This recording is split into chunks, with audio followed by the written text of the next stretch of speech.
So, Never Break the Chain is a sequel to my first novel, Believe in Me. Both books are set in the world of music. In the first one, the protagonist, Tim Green, is mourning his father, who was a writer for a Rolling Stone-like magazine. During the course of the story, Tim leaves a job in politics and goes to work for a singer who's on tour across the U.S. with his band. As the second book opens, Tim has just been recruited to write a biography for a different band. At the same time, he's made the decision to go looking for his mother, who deserted him when he was a baby. I'm going to read two short excerpts, first from chapter 1 and then from chapter 2. Here's how the book begins. I'd been yelled at by plenty of powerful men, but Blake Saunders was the first I could recall who, within 5 minutes of meeting me, threatened in matter-of-fact tones to tear me into bite-sized chunks and throw them into the Malibu surf. Mess with me and I'll feed you to the sharks, mate. Got it? I nodded once carefully, staring past him at the 40 feet of section glass, separating us from an equal expanse of coffee-toned Tuscan tile and wrought iron balcony overlooking the crashing Pacific. A pair of double sliders interrupted the panoramic wall to my right, one down near the kitchen, which held enough islands to be considered a small archipelago, and another just behind me in the family sitting area that offered more square footage than the last apartment I lived in.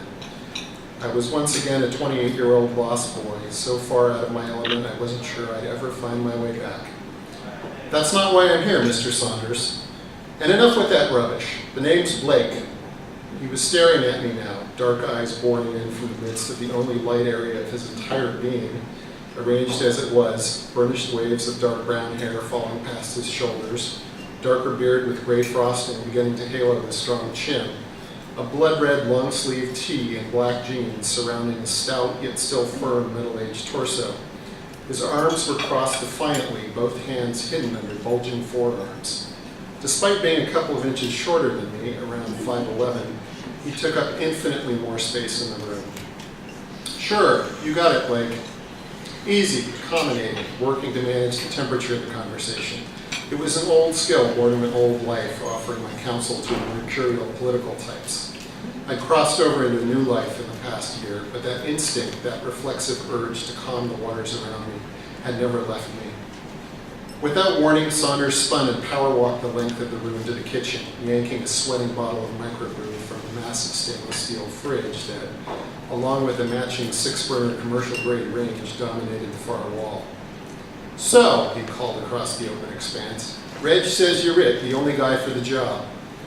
Well, I don't know about that.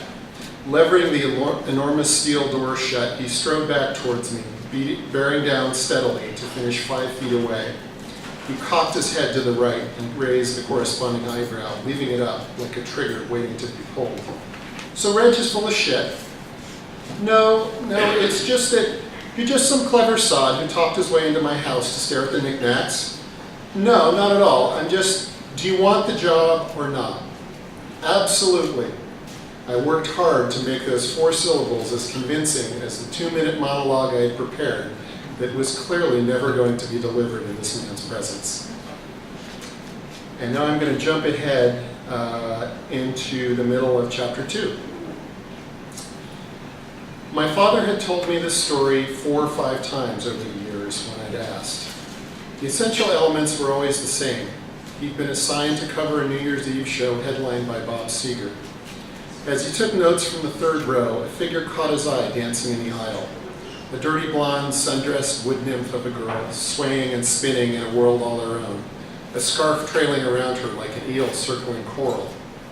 By the end of the main set, he was in the aisle, dancing awkwardly alongside her. By the 3rd encore, they were lost in their own world, entwined and oblivious.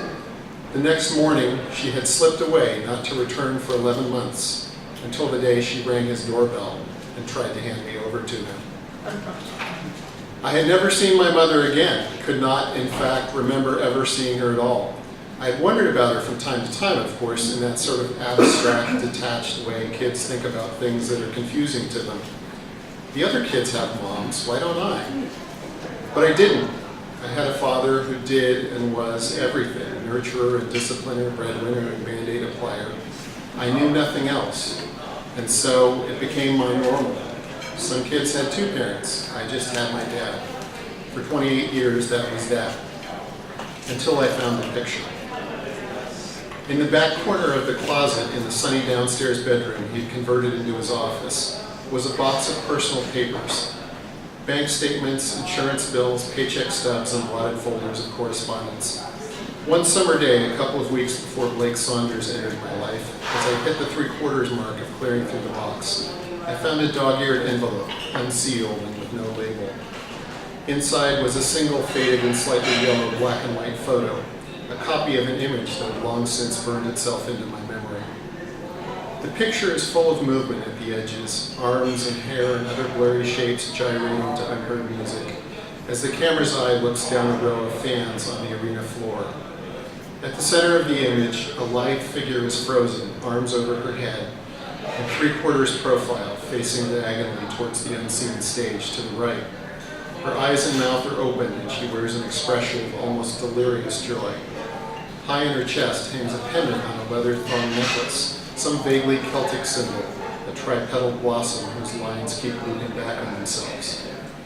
I stared at the photo for a long time, taking in every detail the camera had captured. Every fold of her dress, every freckle on her arm, every tiny imperfection, again as if for the first time. The image was as familiar to me as the cool shade of the oak tree in our backyard. I hadn't looked at my copy of it in years, but seeing it again still hit me with the force of a roundhouse punch to the sternum. It was a picture of my mother, a freeze frame of the split second before my father stood up and joined her, dancing in the aisle. The image, I realized all over again, captured the precise instant to which I owed my very existence. My breathing slowed and I began to feel the blood pulsing in my neck, my hands, my feet. It felt as if the gears of the universe had ground to a halt. For whatever reason, it had never occurred to me that he might have kept a copy of this picture for himself, and I didn't know what to make of this. Was it a simple nostalgic impulse, the mother of my child and all that? Or was it possible there was more of a connection between them than he had ever let on? I stared at the image for so long that my hand began to ache. Eventually, time started again. I took a slow, deep breath and turned the photo over. I was hoping against hope for some sort of clue on the back, but there was nothing. No mark or sign of when or why he had squirreled away a copy of this indelible image for himself, and no obvious next step down the path that had already begun to pull me forward with the implacable force of gravity itself. Find her.